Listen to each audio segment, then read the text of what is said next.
বাংলাদেশ দলের সাবেক অধিনায়ক তামিম ইকবাল জানিয়েছেন বিসিবি সভাপতি হতে চান তিনি। নিজের সেই যোগ্যতাও আছে বলে মনে করছেন। তবে অভিজ্ঞতা অনভিজ্ঞতার প্রশ্নে তার যুক্তি, অভিজ্ঞরাও বোর্ডকে খুব ভালোভাবে চালাতে পারেননি, তাই প্রশাসক হিসেবে অনভিজ্ঞ হলেও তার উপর আস্থা রাখার আহ্বান জানিয়েছেন তামিম। সম্প্রতি সামির স্কিনের পডকাস্টে তামিমকে প্রশ্ন করা হয় তিনি বিসিবি সভাপতি হতে চান কিনা। জবাবে তামিম বলেন, যদি সুযোগ আসে অবশ্যই।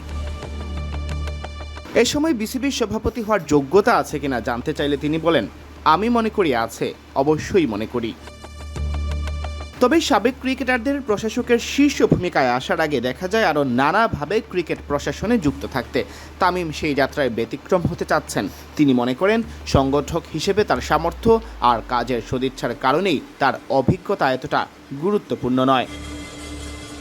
সাবেক ওপেনার জানান, আমার সামর্থ্যর কারণে একজন সংগঠক হিসেবে আমার মনে হয় ক্রিকেটিং সার্কেলে তাদের সবার আইডিয়া আছে, অভিজ্ঞতা, বয়স, এগুলো সব কিছুর ওপরে।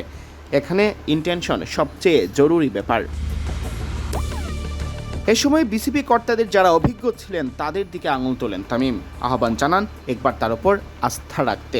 তামিম বলেন, দেখেছেন না, সবচেয়ে অভিজ্ঞ লোকজনও বিসিবি চালিয়েছে, 20 বছর ধরে বিসিবিতে ছিল। বিসিবি কি খুব ভালো করছে?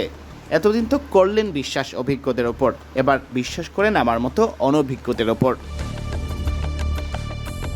37 বছর ছুঁই তামিম সর্বশেষ বিসিবি নির্বাচনে দাঁড়িয়েছিলেন, যদিও নির্বাচনের প্রাক্কালে নানা অনিয়মের অভিযোগ তুলে সরে দাঁড়ান। এরপর বিভিন্ন সময়ে বর্তমান বোর্ডকে প্রশ্নবিদ্ধ করেছেন তিনি। তামিম সহ ক্লাব ক্রিকেটের শীর্ষ কর্তাদের অনেকে সম্প্রতি বোর্ডের নির্বাচনে অনিয়মের অভিযোগ তুলে দ্বারস্থ হন জাতীয় ক্রীড়া পরিষদের, যারা মন্ত্রণালয়ের নির্দেশে নির্বাচনের অনিয়ম তদন্ত করার উদ্যোগ নিয়েছে। সিয়াম চৌধুরী, বিডি ক্রিক টাইম।